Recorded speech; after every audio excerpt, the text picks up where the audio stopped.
Why, hello, folks. This is actually a week after the debate that we had in California, myself and David Wood. And in some ways, debates like that, though they were not planned, that was an unplanned debate. We really just did it at the last moment. George Saig approached me and approached David. I was going to go already do a talk on this newest material that people like Mel, who you see right there, Mel and Murad and Bala from Sneakers Corner, and also I got another guy named Joe who's kind of coming in with that group. I was going to introduce their material, and at this conference there in California, and George said, well, wait a minute, I think that David debated this way back in 2012. And I said, yeah, he did it with Robert Spencer. He said, well, let's make it into a debate. Let's just have a debate since you both have opposing views and you don't agree with each other. Let's go ahead and do that. So he called up David. David agreed to it. And so we decided that we would do this debate. And he planned his side, I planned my side, and we came together. Now, what happened in that debate, it became a great platform. In some ways, we weren't planning to really move into this whole a problem of did Muhammad exist or not, and this whole thing of whether or not the Muhammad of the 9th century is the Muhammad of the 7th century. We weren't going to do that at this time. That was something we were kind of reserving for a later time, but it worked perfectly and it fell right into our laps. And because of that, in some ways, David did us a real favor, because he came flying out with this idea that this whole premise that Muhammad of the 9th century is nothing of more than a myth. And so we were the myth makers, we were the conspiratists, and he made a big enormous amount of noise about the fact that these myth makers, and he even put the dunce caps, so those silver caps, a group of us, and that's what you're looking at. These guys are just myth makers. These are conspiratists, and they are the worst. They're the scum of the earth, and so much and so forth. And so that was brilliant, because in some ways, he is what we would call a useful idiot for us, because by doing that, he set the stage for this whole week. So this whole week has been able to then run off that and jump off that. David didn't know that he was doing that, but he was giving us enormous amount of material that we could then unpack. And because of the fact that the debate was so popular, I think it's around 65,000 people have watched it. And because so many people are commenting on it, take a look at the comments at the bottom of David's site. Look at the ones on my site. I think it's up to 13,000 on my Fanders film site. Take a look at the comments. The comments actually are engaging with the material of the debate, not so much with this back and forth cajoling and all the rest, but they were engaging with whether or not this really is a myth. Is this really a myth? Are we really conspiracy? That word is too big for me to try to put in my mouth. Are we that, or have we gone onto something? And I think for the first time, an awful lot of people, including an awful lot of Muslims, finally are getting and hearing about this difficulty concerning the evidence for the 7th century, the evidence for this man named Muhammad. Was there really a Muhammad in this 7th century? Or is the Muhammad that we know today, is he nothing more than a construct, a myth? In fact, this is the myth. The myth's over here from the 9th and 10th century. That's the myth. And we are proving we're not the myth makers. We're the myth breakers. That's what this is coming from Mel. Mel has coined it this way. And I think, Mel, you've done a good job. Mythbusters. Mythbusters, actually. Even better. That's right. Instead of Ghostbusters, we are the Mythbusters. So here we have the Mythbusters, and there's a group of us. You're looking at probably the main player right there, and that's Mel. Mel from Sneakers Corner. Listen, folks, go to his site. He's coming up with videos almost once a week or twice a week? Yeah, once to twice a week, yeah. You're coming up with new material, and this is stuff that you have looked at for years. But it's not just you. Explain who is on your team. Give us a background, because I don't think people know much about you guys. Yeah. So we have Murad from the Middle East. He is very interested in looking behind the stories and trying to find out the historical situation. We have a guy from India who we call Bala, who is an encyclopedia, who knows the Islamic tradition and has read hundreds of books on the whole area. And so he's a very useful guy in our group. And we also have a new member called Joe. Joe is a very scholarly guy. He's been studying the origins of Islam for the last 20 years. So it's quite a group. And then we have a number of associate members who are kind of coming in for guest videos here and there. And we have a guy who's a member of the Inari group, which I'm sure you're aware of, Jay, who is going to be appearing soon. His name is Odin Lafontaine. From France. He's from France. He was mentored by Edward Gallet, who's a phenomenal scholar. So there's really fantastic ideas coming down the line. Really excited. This is a really hot wouldn't you time. say that these guys that you, and right now they are all guys at the moment. There are women who are in the backgrounds, but the ones who are out in the forefront at the moment tend to be guys. We would like to get some more girls, but you found them all basically from comments from people responding to your videos and my videos, where we have put it out there. And this is where YouTube has done us a favor. The comments section, and we ask all of you, comment in those comments, because we do read the comments and we take them seriously if they are done seriously. If you're just joking or trolling, of course, we don't read them. But if they are serious engagement with material that we're working on, we will take you seriously and we will engage with you. And also what we're finding an enormous amount of people like Odin. I mean, he was sitting there. We never knew he existed until I got the coins going back in January. Suddenly I saw all these emails coming in from Odin Lafontaine there in France, who has been working on these coins for 15 to 20 years himself. He's way ahead of us.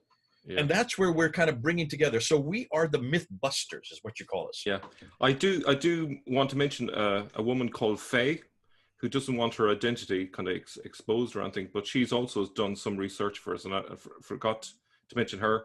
And there's something really exciting. There's a revolutionary discovery that we've made through her work recently. It's literally going to be the first ever to hear it.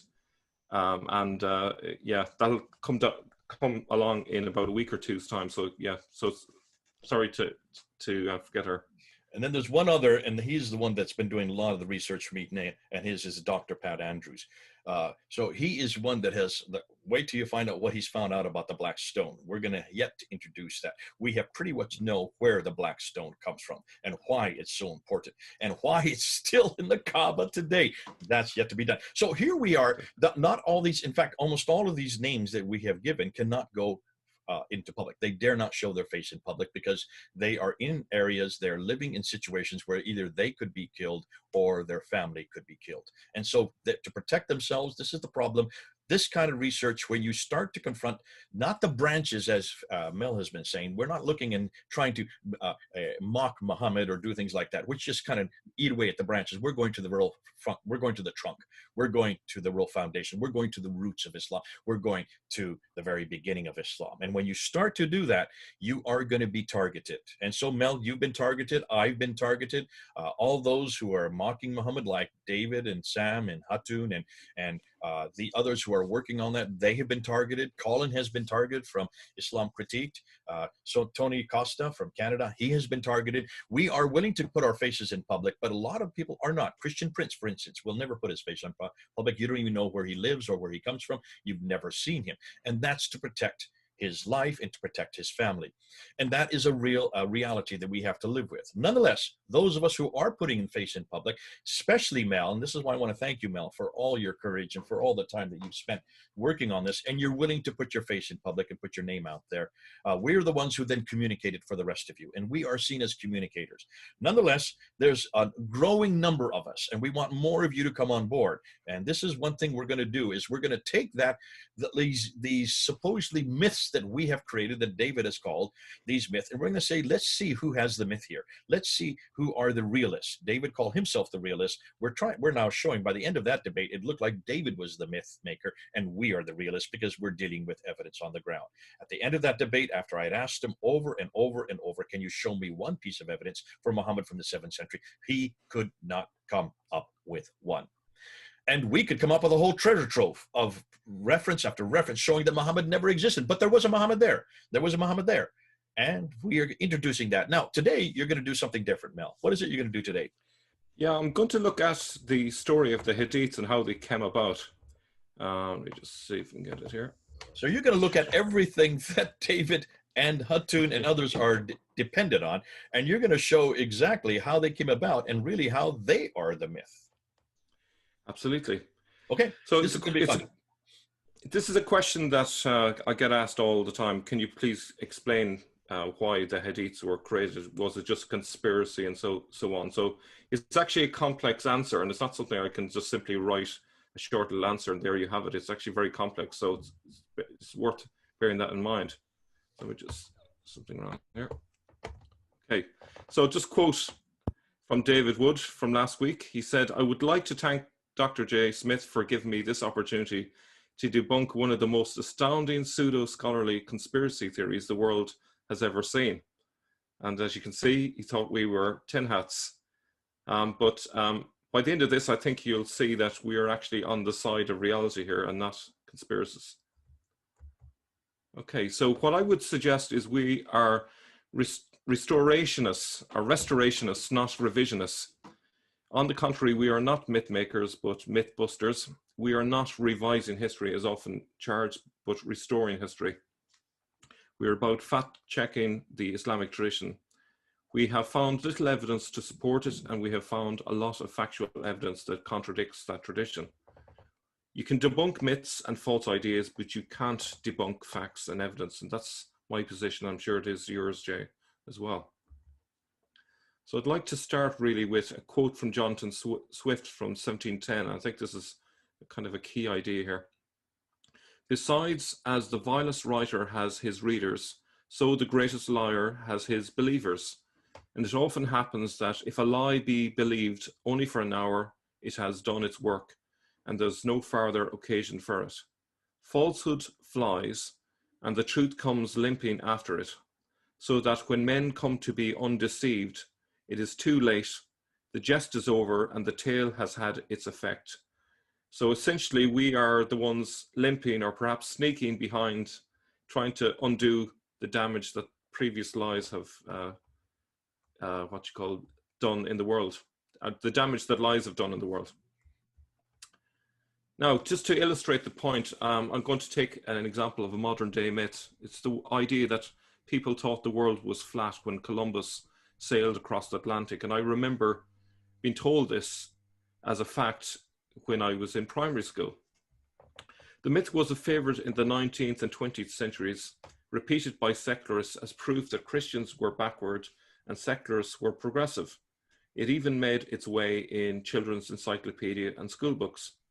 However, it started off as a Protestant anti-Catholic trope in the 7th century, a very marginal one, it should be said. But according to Stephen Jay Gould, there never was a period of flat earth darkness among scholars, regardless of how the public at large may have conceptualized our planet both then and now.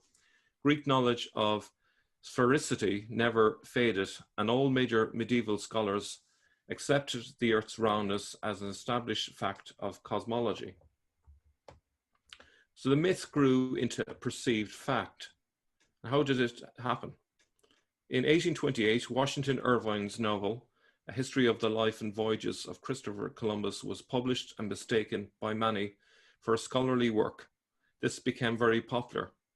Then, to make things worse, inaccurate histories such as John William Draper's History of the Conflict Between Religion and Science, 1874, and Andrew Dickinson's White's A History of the Warfare of Science with Theology in Christendom, 1896, added credibility to the claim.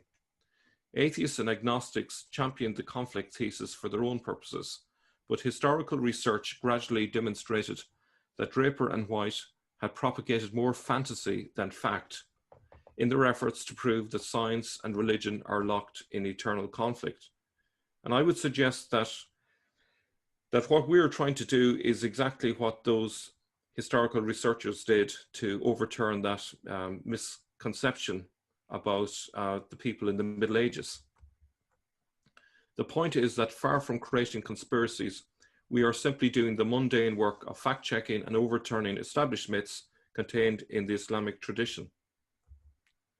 Knowing what we now know, it appears to me that accepting the Islamic tradition, hook, line, and sinker, as Dr. David Wood does, is an astonishing act of credulity. All scholars, including David, should do due diligence by checking out their sources and by seeking corroborating evidence to make sure it all stacks up. Scholars before us raised some red flags about this tradition. I'm going to mention some of the red flags for now that they raised in the past, and later I'm going to raise some other red flags myself, about 11 of them in fact. So here's what other scholars have said before me. So Wandsborough postulated that the Hadith were fabricated in order to give the Arabian Empire a distinctive religion so as to foster its stability and unity. The Sunnah helped to make Islam appear more Mohammedan and not just a Judeo-Christian offshoot. Lulin believes that the Quran reflects the theology of a non-Trinitarian Christian sect that left traces on Islamic theology, notably in its picture of Christ and its uncompromising Unitarianism. Kitani concluded that we can find almost nothing true on Muhammad in the traditions. We can discount as apocryphal all the tradition material that we possess. Henri Lamins backed up Goldzier's finding that the great majority of traditions from the Prophet are documents not of the time to which they claim to belong, but of the successive stages of development of doctrines during the first centuries of Islam. Lamins noted the artificial character and absence of critical sense in the compilation of the earliest biographies of the Prophet of Islam, although he warned that there can be no question of rejecting the whole en bloc. Hadith creation was not a conspiracy, but the result of many factors, both decentralized and centralized. There is no simplistic answer to how Hadiths came about. It is the result of many factors, and it was a slow evolution over a lengthy period of time. So I'm going to go through 11 of the red flags that I consider are important when we look at the Hadith. These should give everyone pause, and they should lead to maybe a reconsideration of the veracity of the Hadiths. So number one, some Hadiths came about to artificially Islamize laws by redacting stories to the 7th century. So to give you a sense of that, this is taken from Robert Spencer's book.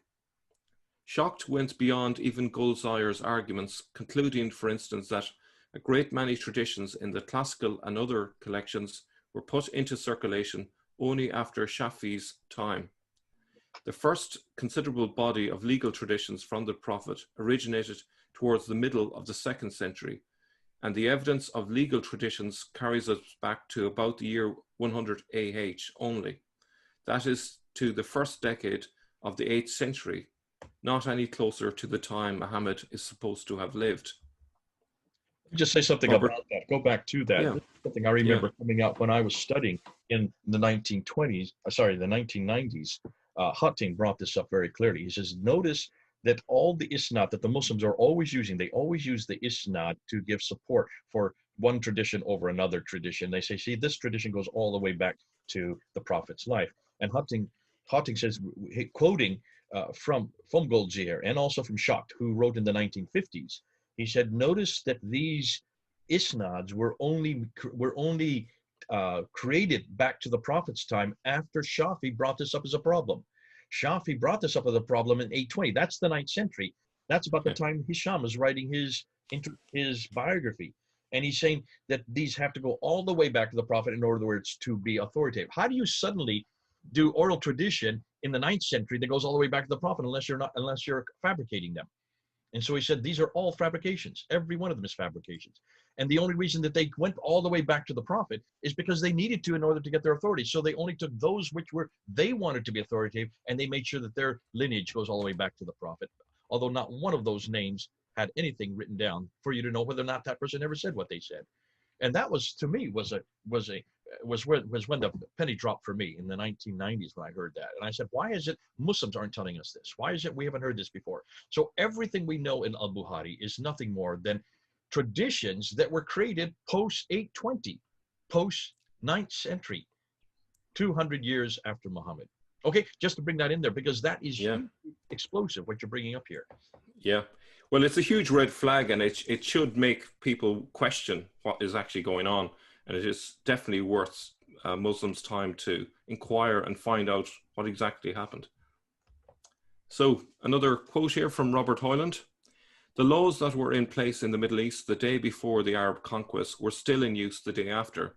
And this pre-existing corpus of laws, a mixture of ancient Middle Eastern and Roman law, remained current in the Umayyad period, supplemented by ad hoc emendations made by caliphs and their agents. Now, what's the problem with these laws is that they don't come from Muhammad. These are just secular laws by and large. So obviously they wanted to Islamize these laws, and they needed some way of proving that they had come from the time of Muhammad. So creating hadiths were a great way of doing that. May I just jump in there at this time? Yeah. Patricia Crona, go back to that. Patricia Crona actually introduces this in a paper she wrote about Islamic law and Roman law. And if you read that paper, she says this very thing. She says, isn't it interesting that when you look at these laws that we now call Sharia law, or these laws of fiqh, the Hanbali, Hanafi, Maliki, and Shafi schools, when you look at them, look how similar they are to Roman laws, to Byzantine Roman laws. And she says, should be nothing, this should not surprise us when you look and ask if there had been a corpus of religious thought in the Hijaz, in a place called Mecca and Medina, that central part of Arabia, in the 7th century. How is it you can get such sophisticated laws? How is it you can get laws that have to do with not only with social systems, but almost everything about the Islamic law is based on urban environment, an urban social fabric, an urban working structure as far as city is concerned. There are no urban structures in the Hijaz. Mecca and Medina are just little hamlets. There is not even a place called Mecca. Medina and Taif, these are nothing more than oases. So how could this sophisticated law have come about that early, that far south? Unless, of course, this is a much later law that is borrowed at a much later time from much north, which are all urban centers. Like places like Petra would have been an urban center, like as you're coming up with Hira and Kufa and Basra and Baghdad, and also now Damascus. Those would have been urban centers that would have had these kind of laws already in places. Then they only just took those laws and incorporated them into Islamic law, put an Islamic stamp on them, and then they redacted it back to the time of Muhammad in a nomadic environment, which had made no sense. She says this makes no sense in a nomadic environment, living in a place called Hijaz in Central Arabia in the 7th century. In the 9th century, yes, but not in the 7th century, which supports all the more reason while this is nothing more than borrowing. Like that's what Islam does. It borrows whatever around it, and then it Islamicizes it, puts a stamp on it, but it puts a stamp on it in the 9th and 10th century, and then redacts it back to the 7th century and said this all happened in a 22-year period from the time of 610 to 632. Hogwash. Nothing of the sort. It could not have happened that early and not that far south. Again, notice, we're saying this happened later and north, up to the north and later. There's the same paradigm that we have been using in all of our talks. Have you noticed that? Yeah. I think it was Steve Bannon who once said there are no conspiracies, but there are also no coincidences. And I would suggest that the easy explanation here is that they simply borrowed these laws. So starting in the early 8th century, though, an emerging body of Muslim scholars began working through this ancient corpus and accepted, rejected, or modified its rulings, giving those they endorsed a done or said by Muhammad stamp, which lent old practices the appearance of being new Islamic ones from Arabia. For example, 2 6th century documents on papyrus from Petra and Nassana in Byzantine Arabia record the division of an inheritance by the drawing of lots, as opposed to applying a set of preordained rules. If we turn to collections of Muhammad's sayings, we find it written there that Muhammad was once approached by 2 men who disagreed about an inheritance, and he told them to cast lots and to accept whatever result this yielded. Sounds very much like a coincidence. Yeah, absolutely. Yeah. So, the point being made here is not that Islam borrowed from or was influenced by ancient Middle Eastern and Roman law, but that this corpus of law remained current after the Arab conquests and was taken over and reworked by Muslim scholars. Now, hadiths mimic also the Jewish judicial system. So this is another layer to this. Islamic law, or Sharia, came to be a defining feature of Islamic civilization.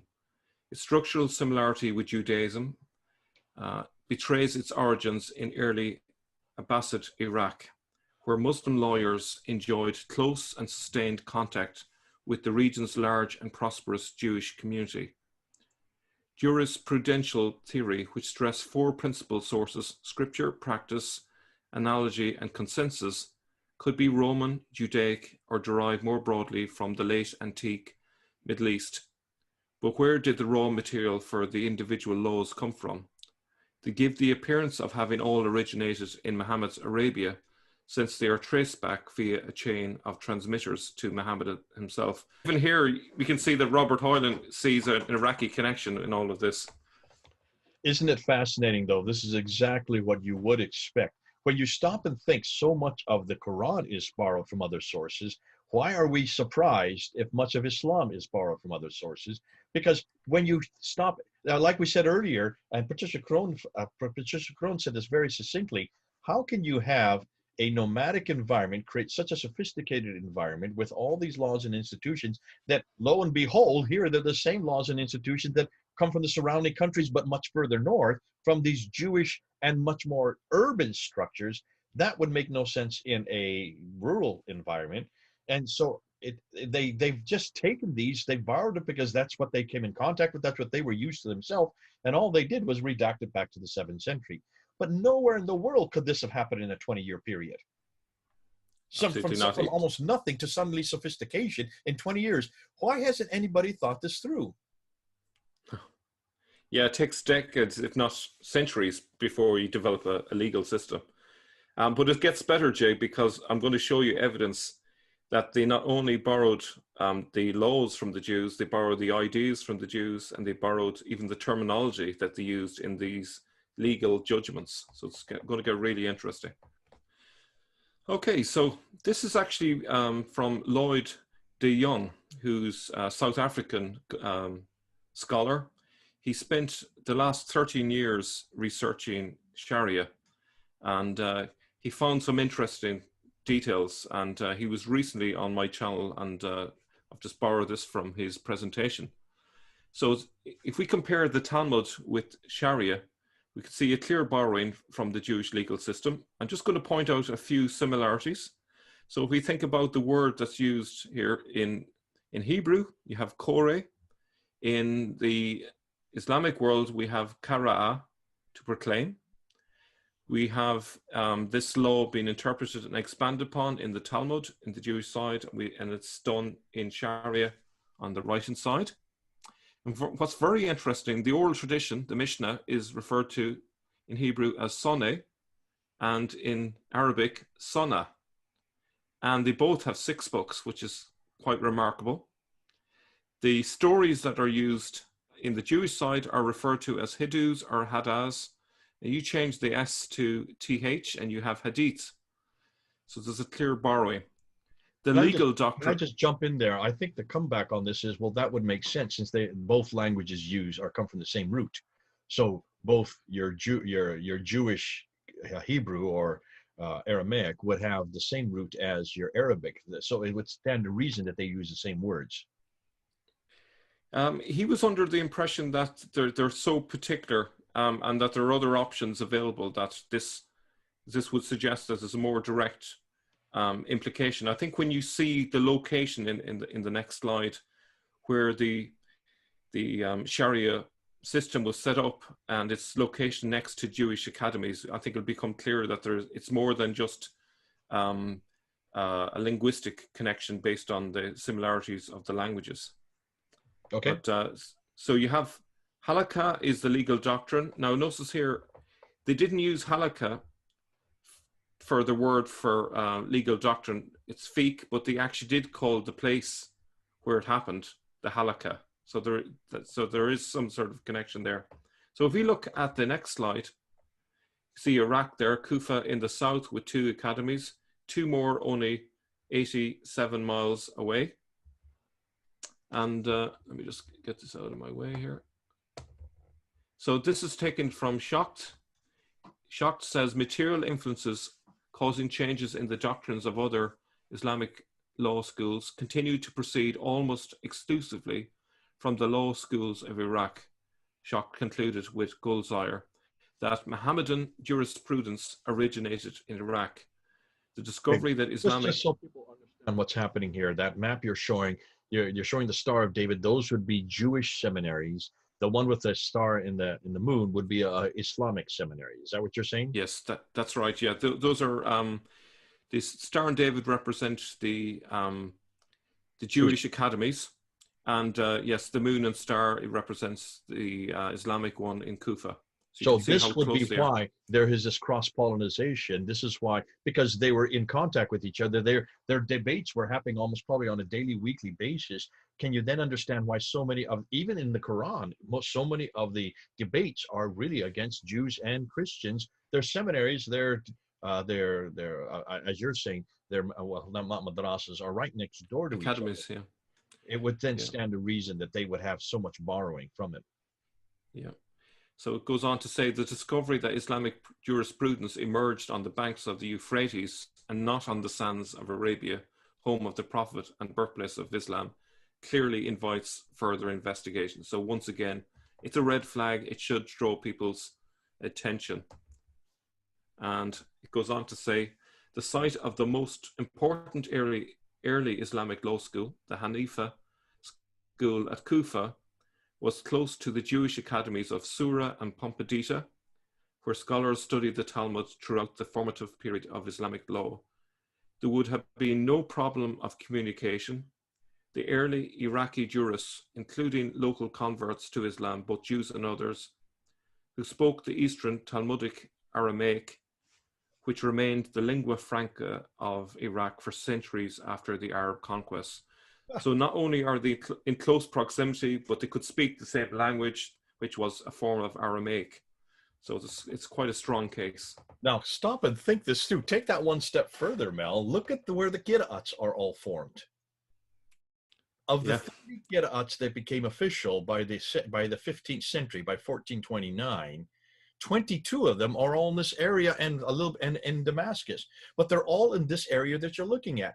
Even the Gida'ats, the Quran, the different derivations are all coming from this area. No wonder they had differences. No wonder they had difference of opinions, because they were being influenced by, I would guess, these Jews and these Christians they had contact with. Absolutely. So it all makes sense, really. Now, this did not set the law in stone. New sayings or deeds were added, and judges used analytical reasoning to develop new rulings or fatwas by analogy with existing rulings. But with the emergence of these collections, one could speak of a tangibly Islamic way of doing things. So they copied the Jewish method of using stories as a way to create new laws based on the old laws. Okay, so we move on to second red flag. The biography of Muhammad came surprisingly late for such an important figure. This is a point that you've brought up on many occasions, but it's worth noting. The Sirah, the earliest biography of Muhammad, was written by Ibn Ishaq, 1773, which we obviously don't have. We have Ibn Hisham's, but who wrote in the latter part of the 8th century, at least 125 years after the death of his protagonist, in a setting in which legendary material about Muhammad was proliferating. This is taken from Robert Spencer's book. And note, he was ordered to write it by the Caliph Abu Ja'far al-Mansur. He was also paid for it. He was known as a forger by Muslim scholars. Malik ibn Anas called him Dajjal min Dajjala, the quack of many quacks. And al-Bukhari didn't trust him. So this is not the sort of person you want to be writing a biography, particularly one that you could rely on. What wasn't considered embarrassing, I should say, in the 8th century became considered embarrassing in the 9th century when Ibn Hisham edited the Sirah. Ibn Hisham edited out what he found embarrassing, but embarrassing stories can stem from either false or true accounts. So this is something that David Wood hasn't really considered.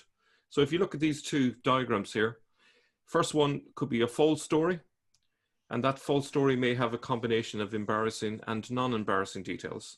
Likewise, you could have a story which is fundamentally true. Similarly, it could have embarrassing and non-embarrassing stories or details to the story. So the fact that there are embarrassing details or not embarrassing details does not tell us anything really about whether the story is true or not. We have all heard embarrassing and untrue rumors are going around about ourselves. In fact, I'm sure I can definitely vouch for that. This goes to show that the fact that they are embarrassing aren't proof of their veracity. The idea that there is no smoke without fire doesn't always hold true. The retention of these hadiths in folklore is only proof of the readiness of people to believe gossip, especially before the cult of personality around Muhammad had been fully crystallized. So a lot of these stories which developed in the early part of the 8th century, for example, some of which contain embarrassing details, you have to imagine that people were probably comfortable with a lot of the details and didn't consider them embarrassing. But Muhammad hadn't yet risen to a full cult figure. So people were more forgiving of these details. It was only centuries later that people were fully on board with the idea of him being so perfect and such a great guy. But in the early days, he was just an ordinary human being. And also the issue is that credibility is entirely subjective. What is considered embarrassing is both subjective and culturally open to change. Therefore, embarrassing hadiths offer no objective assurance of their veracity. I don't know if you want to jump in on that, Jay? Yeah, I think this is fascinating because what you're saying, is, if this is so, that much of what we see as fallacious or false, in the beginning, they were not false. The same thing could be said of the Quran as well. Because when you look at the Quran, you will see that one of the things that David and us have always said, take a look at what the earliest compilers of the Quran, or those who were the people like the compilers of the Hadith, look what they say about the Quran. Look what Al-Bukhari and them say. They admit that there's all kinds of there are all kinds of verses that were changed, manipulated. There were verses that were eaten by sheep. There were verses that were destroyed or accreted and deleted. We've gone through this list many times, and we're always aghast. Why aren't modern scholars looking at it? Well, this idea of immutability of the Quran did not really get introduced till 1056 by Ibn Hazm. That's 11th century. And the same thing token would be about this Muhammad. This Muhammad didn't really, this idea that he was the greatest of all, or the model or the paradigm for all of mankind, really did not get introduced until the late 9th century, or leading into the 10th century, about a little bit earlier than the Quran itself. So that would stand to reason that the earlier references about him showed all his warts and all his that showed all his fallacies. He was just a man like you and me. He then got elevated, and I would suggest he got elevated possibly because of these debates and discussions they were having with the Christians. Jesus was so perfect, they needed someone who could be equivalent. And because of these discussions they were having in Kufa that you're talking about, when Jesus had no errors, had no faults, and he was the best of the best, the creme de la creme, and the model for all mankind, they can't find it. And even today, we still can't find any problems with him. Can you see they needed to have a prophet that was equal or better? So can you not understand, while those then, anything that was, that Ibn Ishaq had come up with, Ibn Hisham eradicated, destroyed, or anything that were in these 600,000 traditions that were given to Al-Bukhari in 870, he whittled them down to 7,397. Can we understand? Now, why did he throw out 98%? Because those did not fit the narrative of the super guy, the big guy, the one that's bigger than Jesus. Had to be bigger, had to be the seal of the prophet, had to be the better than all the other prophets that had come before, so they whittled them down. Now, David is correct. There's still an awful lot of embarrassing stories, but you notice those stories really are only a handful. When they had the debate in 2012, he could only come up with 2, really, they're really embarrassing. Of the 10 he put it forward, pretty much Robert Spencer only said really 2 are embarrassing, and that's the story of Zainab and the story of the satanic verses. Other than that, there's nothing embarrassing about the rest. Really, there's not much there. And if you spend all your time and energies focusing on those 2 and kind of disregarding, what about the other wealth of material, 9 volumes that actually aggrandize him and show him quite a stupendous of a character? And that's why Muslims only look at the 99%, and they don't look at that small 2% that David Wood likes to look at, or we like to look at, that we have a tendency to zero in on. Yeah, I think the fact that Muslims hadn't left Islam en masse because of the embarrassing stories suggests that they didn't find them embarrassing, full stop. Even today. That kind of undermines the argument. Even today, yeah. No, good stuff, thank you. Okay, so number 3, third red flag. There are contemporary witnesses to widespread fabrication of hadiths. So this is not speculation. We have actually eyewitness accounts, and this is from Robert Hoyland. So they're quite amusing, actually. First one says, I spent a year sitting with Umar the first son, Abdallah, said one legal scholar, and I did not hear him transmit anything from the Prophet. We learn from another scholar writing around 740 who observes, I never heard Jabir ibn Zayd say, the Prophet said, blah, blah, blah, and yet the young men around here are saying it 20 times an hour.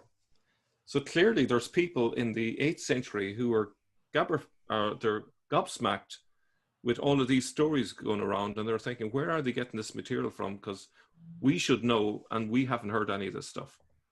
So very interesting. Yeah. Number 4. There's also another case here, which is vested interest and the idea of social mobility, as I will point out now. We see a slavery link. So if you look at so many of the sources for the Hadiths, there's a strong slavery link. They're either a captive, son of a captive, and when we talk about captive here, we're talking about slave, or grandson of a captive. So why is it that so many of them who are producing these Hadiths are either slaves or ex-slaves or descendants of slaves? So my suggestion is being a scholar in stories was a way out of slavery or a convenient path to social advancement. Additionally, scholarship was a way for newcomers and the low-born to attain respect and status. And here's a quote, if it were not for our expertise in the sayings of Muhammad, observed one non-Arab, emphasis on non-Arab, religious authority, we would be on a par with greengrocers. So clearly there's a great incentive to be a so-called expert in these stories, and who's to stop them from making up stories? And the more stories you had, the higher up the social ladder you went. So this was a path to high social status at a time when Muhammad was considered a big cult figure. So that's a strong incentive to create stories if you wanted to rise up the ladder. So red flag number 5. Hadith writers are collectors and the proximity to location of events or lack thereof.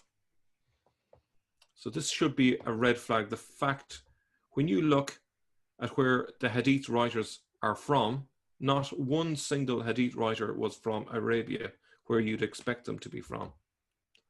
So let's have a look there.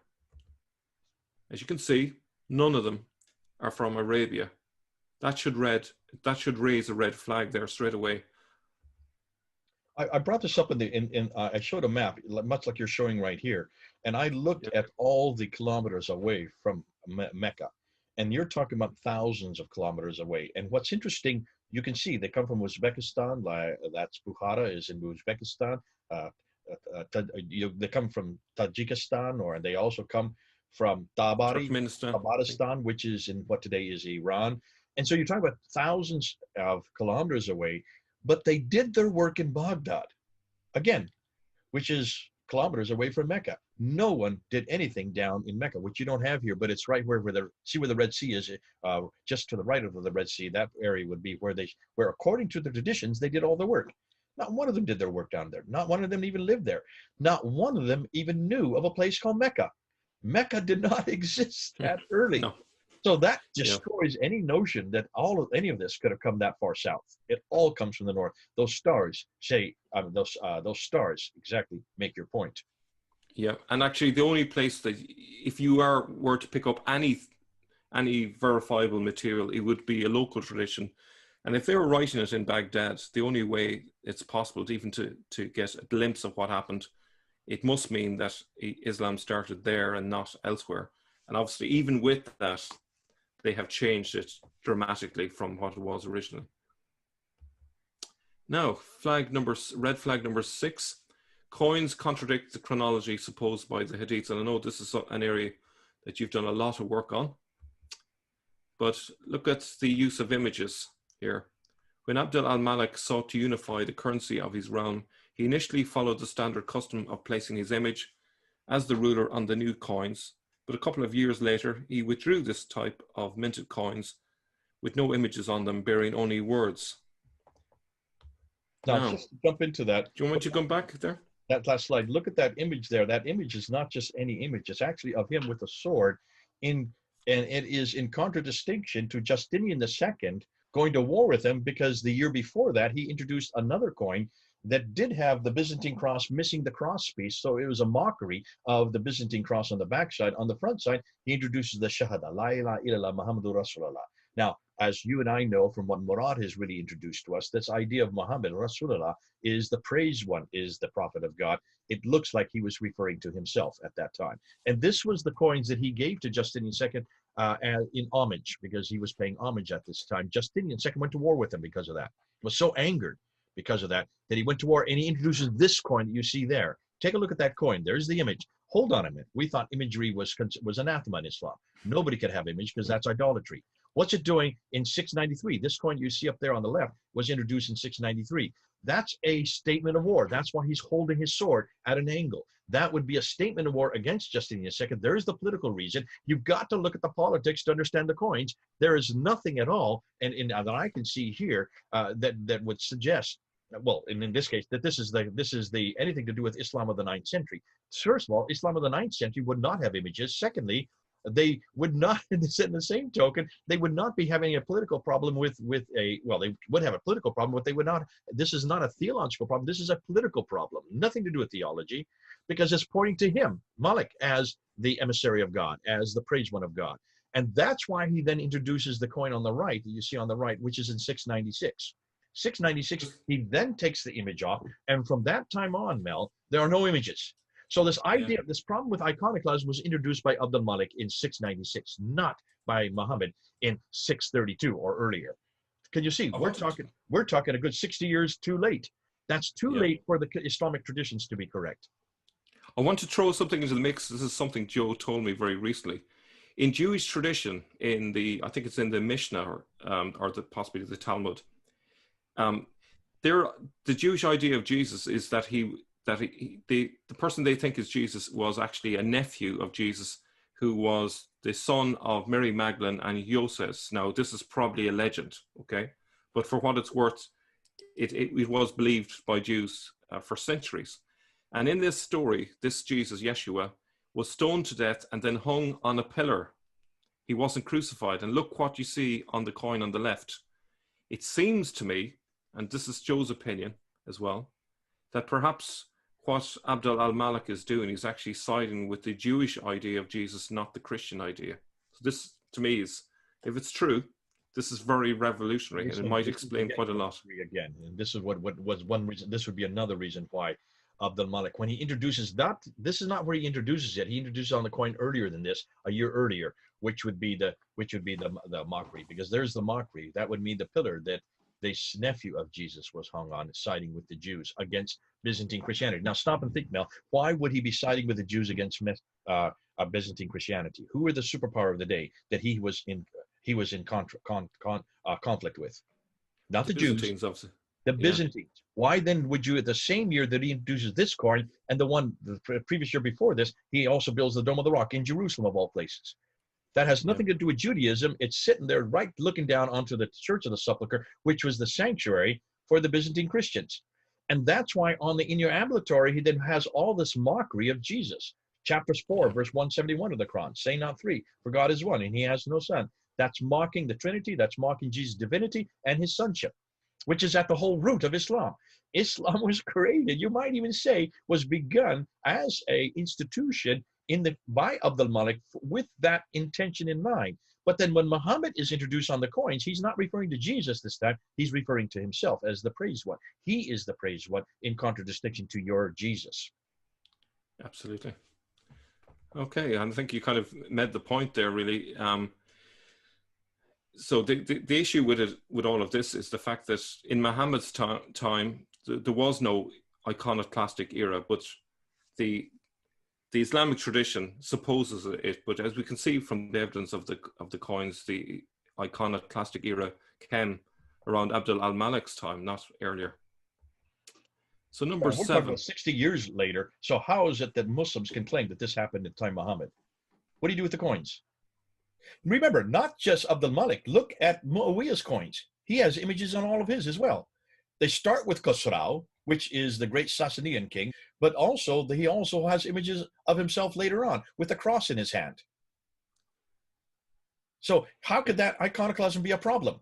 So there again, that completely shuts down the narrative there in the Islamic traditions from the 9th and 10th century.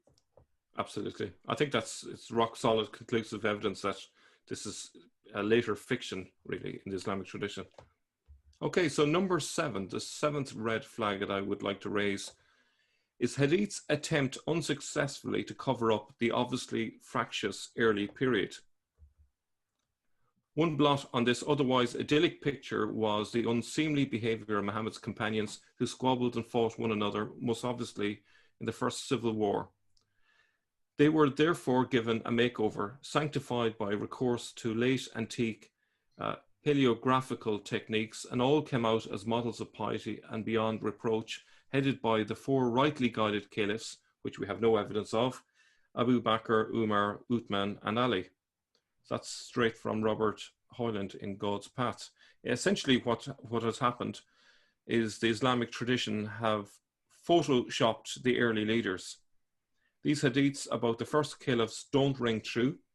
We're forced to reconcile the honeymoon stories with the reality of assassinations and Rida wars. And isn't this what we always do with history? We want our best, we want our great heroes, in this case Muhammad, to be the best and the best, the creme de la creme, the seal of the seal. And obviously when we look at the real, what was happening on the ground, there was anything but. Yeah. So a decentralized process that didn't need a conspiracy. So this is my suggestion, that it wasn't a conspiracy. There's a wide range of factors. Robert Hoyland says this process was carried out by a large number of religious authorities in different centers of the Arab Empire at a furious pace, and already by the mid-9th century, a number of collections of the sayings and deeds of Muhammad had been compiled. So the fact that it's happening all over the empire by large numbers of religious authorities, and even people are making up hadiths independently as well, would suggest that this was no conspiracy, but simply this was in everyone's interest, and it was very chaotic and contradictory and so on. So not a conspiracy, in other words. The religious scholars sought to protect their own status as the guardians of the law by closing the door to any other would-be legislators, in particular the rulers who had themselves legislated in the past or appointed others to do so for them. So this is another purpose behind the hadith. The scholars achieved this by positing that only the first 4 caliphs had the power to legislate, making the period when they ruled, 632 to 660, into a golden age when Islam was perfected and its norms properly practiced and implemented. So essentially this was a religious power grab. So the idea behind creating these hadiths, which said that this was the golden era with the first 4 caliphs or 5 caliphs, this was essentially saying that only they could legislate, and so that stopped the caliphs having too much power. It basically moved the power from the caliphs onto the religious authorities of the day. So this is another reason behind the hadiths.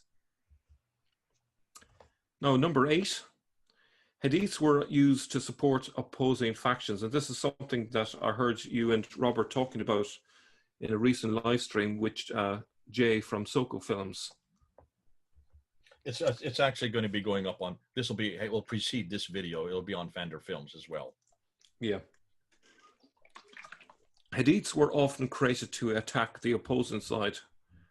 The pioneering Hungarian scholar Goldsire took such investigations even further. He determined that the lateness of the Hadith collections relative to the time Muhammad was supposed to have lived, together with the widespread Muslim tendency to forge stories about Muhammad that supported a political position or religious practice, made it virtually impossible to regard the Hadith, which fill many volumes, as historically reliable. And that, to me, is a killer statement there. You can't have 2 Hadiths saying opposite things and then to say that they are historically reliable.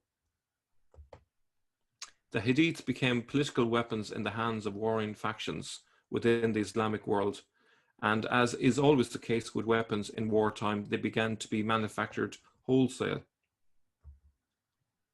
So here's an example of politically motivated character assassination. A Syrian source from 741 survives in Latin translation in a Spanish chronicle, and its entry for Yazid I runs as follows: most pleasant man, and deemed highly agreeable by all the people subject to his rule.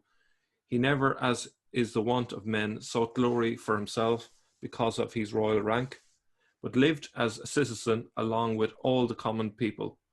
So if we were to put a number on that, that would be like he's got a 10 out of 10 in terms of this person's estimation. As it does say, though it does add that he achieved few or no victories, so maybe I'm being too generous, maybe 9 out of 10 there. This contrasts starkly with the extant Muslim histories, which portray him as a sinner in respect of his belly and his private parts, an arrogant drunken sot, motivated by defiance of God, lack of faith in his religion, and hostility towards his messenger. Who is this referring to? Sorry. This is Yazid I. Okay, so he is this is the Caliph Yazid I. Yeah. So there's, as you can see, there's two very contradictory reports. Okay. Now it's not possible. Yazid I from 686-83, he's a Sufyani family of the Umayyad Caliphate, which are despised by the later, not only by the Marwanids, but especially despised by the Abbasids. So I'm sure. So this first one, you might say, is from that time period or close to that time period from within the Umayyad Caliphate. That's definitely from the Umayyad side, definitely, yeah. Whereas the yellow, the part that comes later that actually shows him as a real stinker, is actually from the Abbasid period. Yeah. Okay, there's a case in point right there. Yeah, like this is, like if people find it hard to believe the idea that a tradition could be completely overturned by the Abbasids. Well, here's your evidence right in front of you. It's clear that there was something up here. They've basically turned on the Umayyads. They're trying to ruin their whole record for their own purposes. Would you not say then that it's this, in this case, this is from a hero to a zero? That's what we see going on in this, from heroes to zeros. They're eradicating, they're destroying anything that came before. They are the new power. They've warred with them for almost 100 years. They've been under their jurisdiction from 661 up until 750. So we're talking about 90 years. You can understand then why they hated them. And that's why now then they take over. The Umayyads, who had their headquarters in Damascus, they destroyed that and bring their headquarters, their political capital, down to Baghdad. Therefore, it stands to reason that they would have destroyed anything that had gone ahead. If that's the case, we can see here from a political standpoint, why are we not surprised? They would also do everything they could in their power to then create their then new hero. From those are all heroes down to zeros. Where is their new hero? Muhammad becomes their new hero.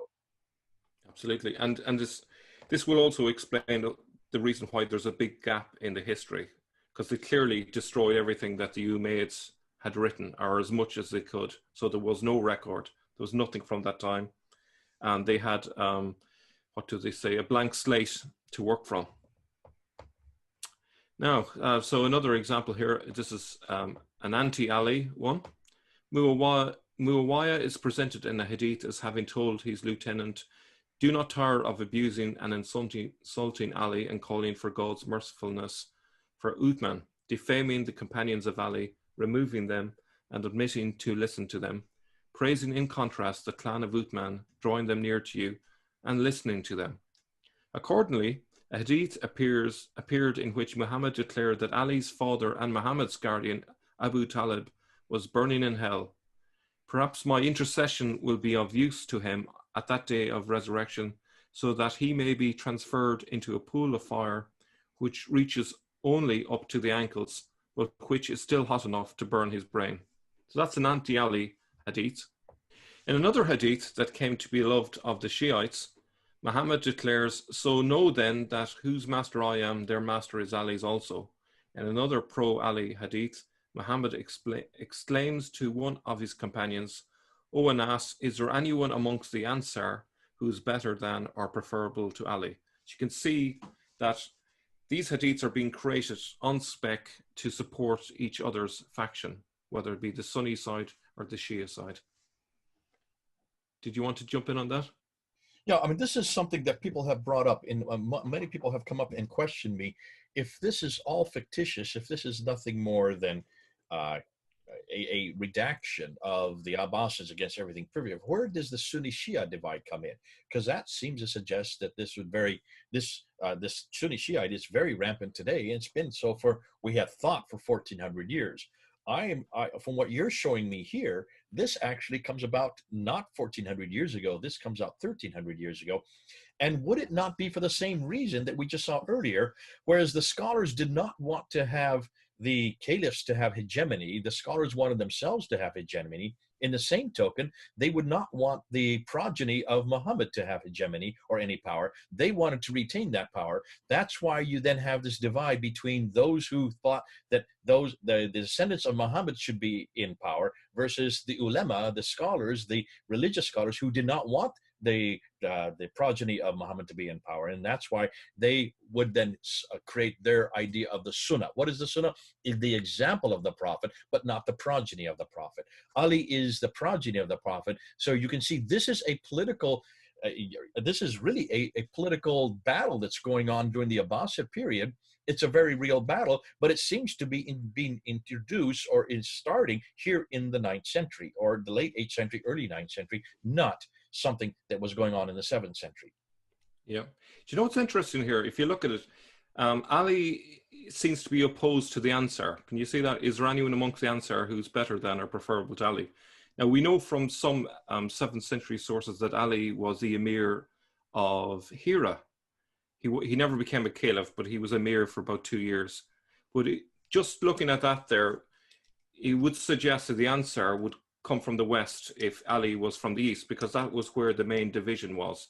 It came from the time of the Lakhmids, which were in the east, and the Ghassanids in the west. So the Ansar would likely, just even from this evidence that we have here, be from the Ghassanid side, Ali along the Lakhmid side. But look at this map that I'm going to show you, which I got from Odin. This is a 1927 map.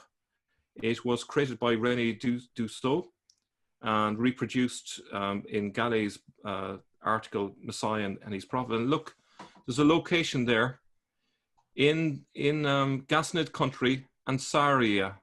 It's a location which is simply on the western side of the place that we're talking about. So this is in Ghassanid country. But notice that there is a location named after the Ansar there, which is interesting. Now, Joe and I will be talking about the meaning of that word. Well, actually, Odin and I will be talking about the meaning of that word, which is actually a group called the Judeo-Nazarenes, is connected with them. So the Ansar, which means helpers, appear to be a Judeo-Nazarene group. But notice the key thing here is they're not way down in the Hijaz. They're, again, way up north. The wrong place in terms of the Islamic tradition. And fascinating, because what you're bringing up, Mel, you're doing this over and over again. Thank you for doing this. And just to remind the people who are watching, you're showing that in every case, whether it is a discussion, a political discussion, or a religious discussion, or in this case, a discussion of secession and who has political power, this does not make sense in the Hijaz, because there was none of these groups down there to have made any sense for this to have been that early. It all makes sense in the north. So even your case with the Ansar, that's up in the north as well, way over on the coast of the Mediterranean, just above Haifa, which is what present-day Israel and just below Beirut. In the case Christians, go ahead. Sorry to cut across you. The Christians in the Quran are referred to, is it Nasara? Nasara, because of the Nazarene. Yeah, look at here. Look at the location in the middle of the map. If you go to here, I don't know if you can see that. Yeah. So there's locations that are connected again with that as well. So this totally fits up here. Okay, to be fair, this is something you're going to have to look at a little bit closer, because we have always been told that Nazara is not really a place. It is a people. They are the Nazarenes, because Jesus was a Nazarene from Nazareth. So that would be from the city of Nazareth. It may be that it could be this word here. Maybe this is the rendition of it. We don't know. But certainly that is what I've heard. Unpack it. That might be the next one you might want to look at. Well, Odin's theory is that there is a sect that had the name Nasara in it, which they were a different sect from Christianity and Judaism. But we'll deal with that at a later time. It's take quite a length of time to unpack that. But that'll be something for the the future. Now, number 9, some were forced to write hadiths. We have evidence that some of these hadith writers were actually forced to do so. So the early Islamic scholar Muhammad ibn Shihab Azuri, who died in 741, 60 years before the death of Malik ibn Anas, complained even in his day that the emirs forced people to write hadiths. Even the Caliph al-Mahdi was known as someone who fabricated hadiths. So this is from Robert Spencer again. So that's very damning. And it should be a red flag to people. If you're forced to write something, what's the likelihood of it being true? You know, if I was forced to make a confession, you know, maybe if I was tortured by I don't know, the CIA or someone to make a confession, is my confession valuable? Is it reliable? Of course not. So this should make us question, if people are being forced to write hadith, can we trust this? Can we take it as historical? Yeah, good stuff. Number 10, some hadiths are blatantly anachronistic. But opponents of the Umayyads had Muhammad disparage the Caliph al-Walid, as you can see, 705, 715.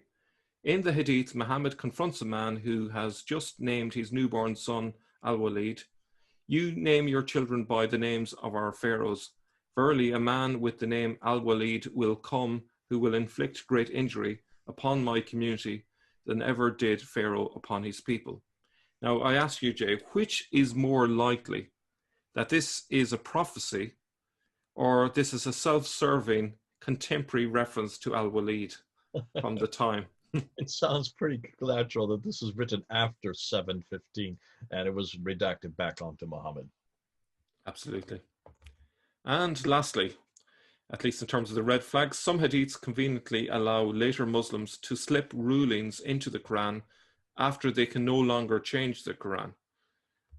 So here's the one. It's you mentioned it actually. It's the verse or the hadith about the sheep eating the Quran. So I'm just going to read this to you.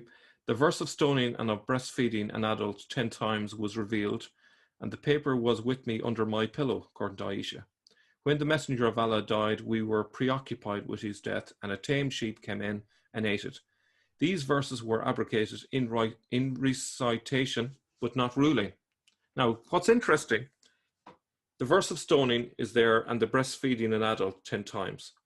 I consider the breastfeeding one there as a misdirection in this hadith. The main issue is the verse of stoning. Now, say if you were living in the 9th or 10th century and you want there to be a verse in the Quran which permits stoning for adultery so that you can follow the laws of Moses. Unfortunately, the Quran doesn't mention one. So what you do, you say, well, there was one in the Quran originally, but it was eaten by a sheep. And what's interesting, and this kind of gives the game away, they say, you know, there's the issue, it was abrogated, but they put in this clause, these verses were abrogated in recitation, but not ruling. Do you see the point? So what they're doing is, they're basically saying, yeah, so stoning is still allowed. The only abrogation was in recitation. So they're essentially saying, no, it really was part of the Quran, and so it's therefore backed by the Quran, when in fact it was never in the Quran. Yeah. Okay. So that's how they slipped it in. And that's would be so chapter 24, verse 2. Yep. So now I'm going to move on from that to a response to common objections. I'm going to look at the argument from embarrassment and the chain of narration. So the objection one is the argument from embarrassment.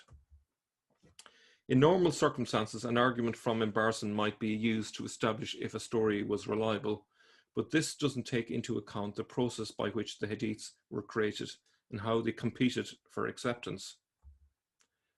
In al-Bukhari, Zaid was Muhammad's adopted son, therefore making Muhammad's marriage to Zaid's wife highly embarrassing. Surely the argument from embarrassment would support this as historically reliable. I think this was one, Jay, that David brought up in the debate. This is the one of the two that Robert Spencer said are the two best ones that he had. He said this back in 2012. Interestingly, in 2018, when he went on board and he was actually being interviewed by someone else, he said, the two that I would hold to are the argument, the Zaid and Zainab story, and also the Satanic verses. So he had already reduced from 8 down to 2, and then he brought up the same 8 again in my debate last week, thinking that maybe we hadn't watched that debate. But these are the two. This is the one that Robert Spencer handled so well. You're going to do the same thing here. Yeah, well, actually, I'm afraid we're going to have to reduce it to 1. It's because St. John of Damascus, writing in the 730s, undercuts that argument, showing that Zaid was thought of as merely a friend of Muhammad. That's from the 730s.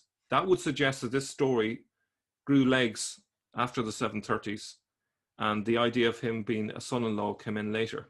So originally the story was just simply that he was a friend. Now it could be that St. John of Damascus got his facts wrong, but this was a very learned man, and it certainly would make me question at least, when did the story really begin, you know? Well, Robert Spencer explains this. He said it looks like it was created from a friend. It would, and this would make sense if he was nothing more than a friend. As far as John of Damascus died in 749, so this would be the Umayyad period. If he was nothing more than a friend in the Umayyad period, the Abbasids need a story to hang on this notion that nobody can come in the line of Muhammad. He cannot have any adopted son. So they put the problem of adoption in there. And then at the end of chapter 33 of the Quran, they then say, but Muhammad is the father of no one. So this eradicates any notion that somebody can come in the line of Muhammad. That would then be also another support for them against the Shiites, who want that progeny to come from the line of Muhammad. This eradicates any notion that anybody can be the line of Muhammad by putting that story in there, which initially he was nothing more than a friend. He becomes an adopted son of Muhammad. He then is said, gets a revelation from God that nobody can be adopted from the Prophet himself. That then shuts down that any hope for the future of anybody claiming to be the lineage of Muhammad, and that shuts down the Shiites. It's a power grab, essentially. It's a power grab. This is a power grab. And this is what you do. How do you create your political legitimacy? You create it by putting it on a theological powerhouse, in this case, Muhammad. Muhammad creates it for you. And that's why once you can claim it and trace it back to Muhammad, then there's no more discussion after that. So here's my explanation about the Hadiths and this whole idea of embarrassment. I call it the war of the Hadiths. Okay. With many Hadiths vying for acceptance, the raciest, most lurid of them rise to the top. It's just human nature. It's the reason why David Wood's videos are watched by thousands of people, because they're very entertaining and there's usually something quite embarrassing in them. Stories are adapted to make them more popular. The steamier they were, the more popular they became. The principle is the same for why tabloids sell more copies than serious broadsheet newspapers. Simply, sex sells. The Sun newspaper, which is one that you find in the UK, might go with a headline like Celeb X in romp with Celeb Y. We've all seen those sort of headlines. The Hadiths recount stories of Muhammad's romps with 12 or 13 in one night. It's like straight out of these saucy newspapers. Therefore, in these circumstances, the argument from embarrassment offers no assurance of the Hadith's reliability. A dull Muhammad won't create the cult of personality that is needed for the empire's cohesion. The powers that be want Muhammad well known, and one way of making sure that the stories get out there is to sex them up a little bit and make them interesting so people share them. And I've developed this idea based on the idea of memes contained in Richard Dawkins' book, The God Delusion. So the idea of a meme is something that is, it could be a story or a picture or an image that becomes very popular and is spread among the population. So for example, if we take the example of a good tweet or a good picture that's connected with a tweet, if it becomes popular, it will be shared by lots of people. And usually, a bit of gossip will spread much quicker than a boring, dull story. So this will explain very easily why embarrassing hadiths rise to the top, and that they don't actually indicate whether they're true or not. All they indicate is that people liked the stories. So that's a very different thing from it being reliable. So my second objection is the chain of narration, the isnad. It is objected that if we know the line of narrators and we know which of them is honest, then we can consider them reliable. However, if we look at this closely, what has been offered is not evidence, but ever greater claims and ever greater calls on our credulity. Now, Mansour, our common friend in Speaker's Corner, likes to talk about the chain of narration, and he can go into great length talking about so many different lines of narration and the biographies of the different narrators and so on. It sounds convincing.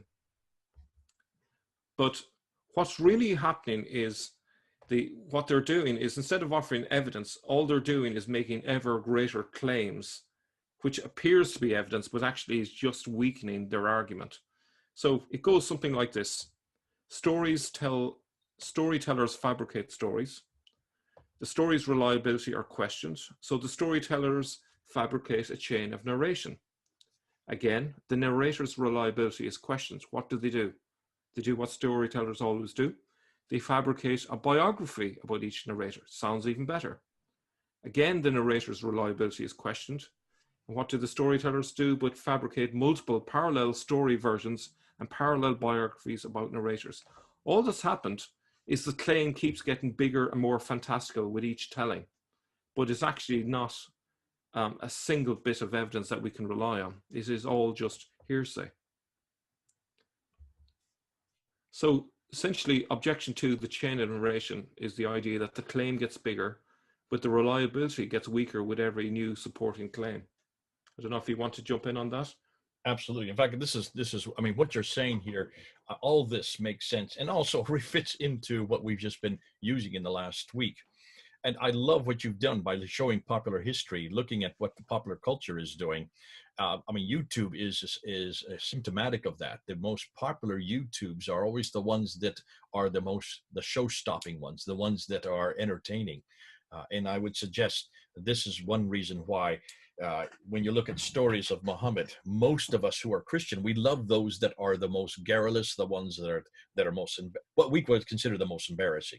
And so when Muhammad wears a dress, or when Muhammad covers himself with semen, or Muhammad drinks camel urine, these are we just sit there and we love them because to us, they're absolutely disgusting. And so that's why there has been a whole, you might say, an entire industry of this within Christianity and also within secular atheist and humanist confrontation of Muhammad. It's easy to run to. It's easy to go to that because you know you can get a much bigger following. The difficulty is when you want to ask the much more deeper question, and we need to go to this. When you want to ask the much more deeper question, regardless of how embarrassing he is, are these story really accurate? And should we be careful about jumping and running to that which is probably the most entertaining, which will get us the biggest following? Should we be careful? Because that, if you're going to use that criteria, you'll have to use it on Jesus Christ. And I use this, and Robert Spencer brought this up as well. I use the story of Jesus in the infancy gospel of Thomas from 185 AD, which is just, you might say, such an embarrassing story of Jesus. He fights, he kicks, he even kills as a child. He kills people using his magical powers, his power. He does this, and it shows a Jesus that is heinous to the Jesus we know of from the first century. Now, if we want to, Muslims could easily go to that Jesus, or anybody could go to that Jesus, and that's the real Jesus. Why? Because he is the most entertaining Jesus. He is the one that really would get headlines all over the tabloids. Tabloids are dependent on that. But be careful, if we're going to do that, and we're going to say that therefore that's the authoritative Jesus, we then are saying, no, that's not the historical Jesus. The historical Jesus does nothing of the kind. He doesn't kill anybody. He doesn't hurt anybody. Wouldn't even let his disciples defend him using a sword. That's the historical Jesus. We must do likewise then with Muhammad. If you're going to use these later traditions, which are tabloid rich, they are, and you're going to get much profit off it, and many of us have used it for our own profit, then we must be careful that we don't, if we're not going to do that with Jesus, we must not do that with Muhammad. Absolutely. We need to be consistent with that. Now, so in conclusion, scholars have shown that the Sunnah is historically unreliable and can't be used as a basis for establishing historical truth. Hadiths were fabricated for a wide range of nefarious reasons. Hadiths are retrospective and reflect stages of doctrinal development and are not a record from Muhammad's time. The argument from embarrassment and chains of narration do not offer any assurance that some hadiths are any more reliable than others. In fact, if any of them are reliable. And so to finish, alas, while the jest is over, many still believe these fanciful stories. So that's where I leave it. That's David, if you didn't recognize him. Is that David as the Joker? Yeah. Listen, go ahead and stop sharing and let's just talk to each other.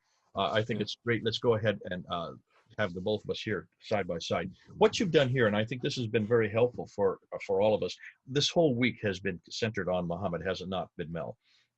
Yeah. You have done. Yeah. You have worked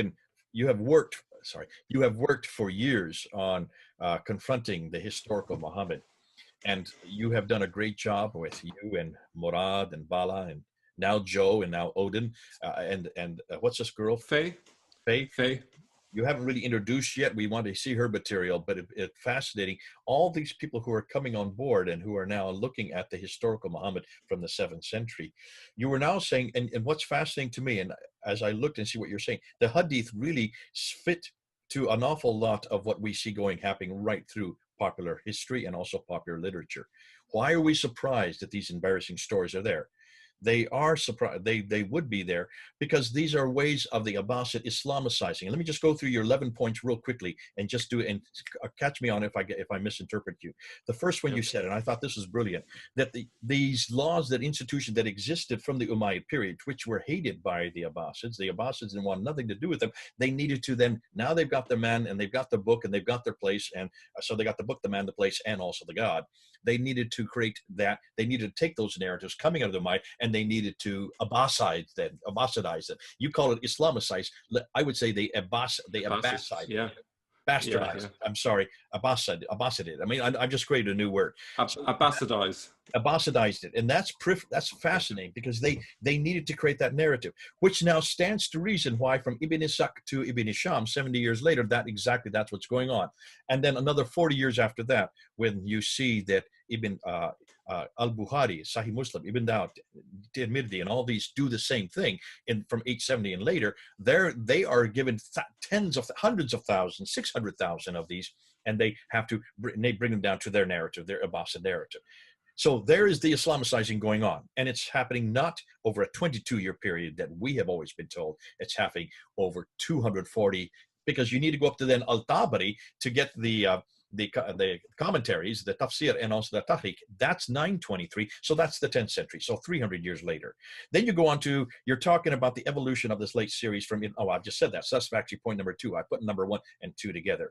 Number 3, you talk about the fact that there are fabrications, contemporary fabrication. You give these quotes where these are, if you just read what Hoyland's bringing up. Now, remember, Hoyland is important because Hoyland is the first one that I know of that's actually gone back to the original material and actually translated the original documents. Hoyland was head of department there at Oxford University when he did this. Islam as Others Saw It. This book here that I have here. Yeah, he is no tin hat guy. I just want to point out to David Wood. Islam as Others Saw It. This is the book you're talking about. A huge book. He was the first to have done this. Now remember, Hoyland reads and writes 18 languages. Let me repeat that.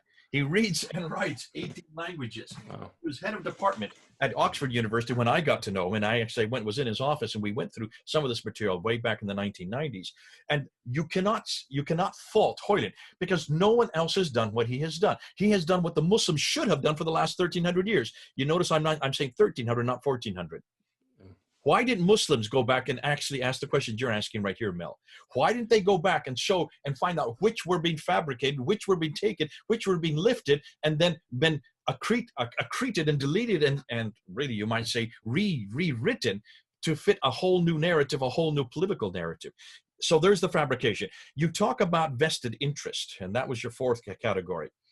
And that was fascinating. I've never heard anybody use this before, the idea that these were slaves who needed it to actually give them some type of notoriety in a now free world. And that's why they were the ones I had no idea that these were mostly written by slaves. That's fascinating. You'd think they would be the last to write it, because this is their way of creating scholarship. This is their way of getting their name out there. Then you also mentioned, this is something we have talked over and over again, and that is on almost every one of these hadith. This is your fifth point, is from the north. Remember, this is something David could not answer. This, when I talked this with Hatun, she could not answer this. When I talked with Muslims, they cannot answer this. Show me something from the Hijaz. Show me something from that part of Arabia where Mecca and Medina live or exist. You can't show me anything from that far south or that early. And we kept on coming to the same. You've got to show me from the time that this all happened, from the person or the place that this all happened. Then you talked about the coins. I don't want to get into the coins. I would spend an hour talking about the coins, because the coins are the best. Along with the rock inscriptions, they are really the best evidence we have for the 7th century, because they were made in the 7th century. They were made in Syria and in Iran, the places where these Muslims, if they were Muslims, actually lived and actually ruled and actually minted coins. They were minting these coins. Reference after reference of all kinds of people, but no Abu Bakr, no Uthman, Umar, no Uthman, nor Ali, nor Muhammad. So if these were the caliphs, and they were minting these coins, why aren't their names on it? Why aren't their images on it? And then you brought up this idea that, but beyond that, then you did talk about the fact that the images continue right up until Abdul Malik, and you see his image. Muawiyah has images on it. So there was this problem with imagery, this problem with iconoclasm did not exist that early. It's obvious that the traditions got that wrong. Yeah. The traditions are so clear that you can't have any images. Then what are you going to do with all the coins? Every one of the coins has images on it. And these were supposedly Muslim coins, but there's nothing Muslim about them. There's no reference. They're holding crosses in the West. They're holding fire altars in the East. So they're either Zoroastrian in the East or the Christians in the West, including, as we now know, Muawiyah himself. Muawiyah himself is holding crosses. Then you go on number 7. You talk about they cover up and they are photoshopped. And this is something that Hoyland brings up over and over again, that they are trying to Photoshop that narrative. They're trying to create that narrative that fits their image of their prophet in their place, and of course, their religion. Number 8, the Hadith support conflicting parties. And this is fascinating, because this political conflict, why are we surprised that there was conflict politically? Show me any empire that doesn't have conflict. By definition, historically, every empire, remember, Islam is not just a faith, it's an entire political structure. Has always been. Muslims were the first to admit that. So when you have these political conflicts, Umayyads versus Abbasids, it stands to read that the Abbasids would want hadith that support them. Now can you understand why it takes them 70 to, in this case, 110 years to finally put that together once they get into power? And then you go on number 9, that many times they had to force these hadiths. They had to actually force people, like Azuri says, that they were forcing people to write things that they didn't even know about or didn't even care about, or in some cases, they didn't even want to write. So that enforcement always comes from above. And then the anachronistic, the fact that they just got some things wrong. Al-Walid. How can Muhammad be talking about Al-Walid when he died in 715? Muhammad died in 632. There is a huge anachronism. Come on, John of Damascus knew it better. Then why is it we don't know it better? And then you talk in number 11, the rulings put into the Quran much later, and this is the case you have of the stoning, chapter 24, verse 2. This was put in there because they had to put it in there for their exegesis. Great done job. This is the kind of stuff that I love, Emel, because what you're doing, you've put together 11 really good arguments, strong arguments, and then you end off with your memes. And you talk about the fact that, listen, the Davids of the world and the Hatuns and the Sam Shamoons, and also Muslims, this is not a Muslim argument, by the way. This is only a Christian argument. These Christians who want to continue with this, continue to do so, but be aware of the fact that the popularity you're getting may not be the right kind of popularity. Popularity comes at expense of truth. And remember that you are getting popular and you're getting an awful lot of people who are jumping board and they're clapping and they're giving you all kinds of accolades because you're demonizing a very important figure.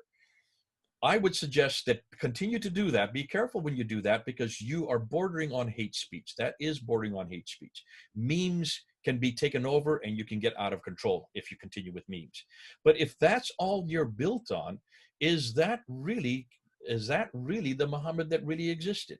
Why don't we go back to the original Muhammad? Why don't we go back to Iyas ibn Qabisa? I'd like to get back to the 7th century character. I'd like to see what was really happening in the 7th century, because I demand that of my Lord and Savior. We've always done that with Jesus as well. Our biggest argument, our biggest support for Jesus Christ has not been the later traditions, the Gnostic traditions, which make him look like a fool and an idiot and a hater and also a killer.